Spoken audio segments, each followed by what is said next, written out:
தாத்தா வராரே கதற விட போறாரே 7 மணிக்கு வருவாரே 7 தர போறாரே அலற உரம் கதற உரம்.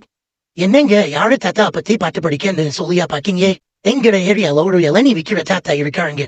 சம்மர் சீசன் வந்தாலே தாத்தாவோட அளப்படே தாங்க முடியாது. ஒரு சாதாரண சின்ன மிதிவண்டியில ஃபுல்லா இளநிய தூக்கி கட்டிட்டு காலையிலே டைமிங்ல வியாபாரத்துக்கு வந்துருவாருங்க. தாத்தாக்கு உழைக்க பல ஈஸியான வழி இருந்தாலும் நேர்மையா உழைக்கணும்னு தாத்தா கிட்ட இருக்கிற அந்த நேர்மை எங்களுக்கு பிடிச்சிருக்குங்க. அதனாலே இல்லையான தெரியல, தாத்தா ஈவினிங் வீட்டுக்கு போறப்போ எப்பவுமே வெறும் கையுடன் போவாரு. வியாபார பொருட்கள் எல்லாமே முடிஞ்சிருங்க. இந்த தாத்தாவால தன்னுடைய பிள்ளைகளுடைய பணத்துல வாழ முடியும். ஆனா அவர் எப்பவுமே தன் பிள்ளைகளுக்கு கஷ்டம் கொடுக்காம இறுதி வரைக்கும் தன்னால முடிகிற வரைக்கும் சொந்தமா உழைச்சி சாப்பிடும்னு ஒரு எண்ணம் அவர்த்த இருக்கு. இந்த வயசான காலத்திலையும் மிதிவண்டி மிதிச்சு சொந்தமா ஏதோ ஒரு தொழில் செய்து ராஜா மாதிரி வாழ முடியலனாலும் ஏதோ ஒரு அளவுக்கு தனக்குத்தானே ராஜான்னு வந்துட்டு இருக்காரு.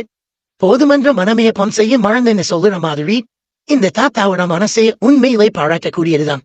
இந்த மாதிரியான மனுஷனுக்கு இறைவனோட உதவி எப்பவுமே இருக்கும். இந்த தாத்தாவுக்கு நம்ம செய்யற உதவின்னு சொன்னா நம்ம தேவையில்லாம எவ்வளவு ஒரு நாளைக்கு செலவழிப்போம். சோடா ஃபாஸ்ட் ஃபுட் மொஜிட்டோ காக்டெயில்னு எவ்வளவு ஒரு நாளைக்கு செலவழிக்கிறோம். ஒரு இளைஞர் வாங்கி குடிச்சோம்னாலே போதும். அது அவரோட முயற்சிக்கு நம்ம செய்யும் ஒரு பெரிய சப்போர்ட்டானா இருக்கும். நண்பர்களே, உங்களுக்கு உங்களோட ஊர்ல இந்த மாதிரி தாத்தா மாற தெரியும்னா மறக்காம கமெண்ட் பண்ணுங்க.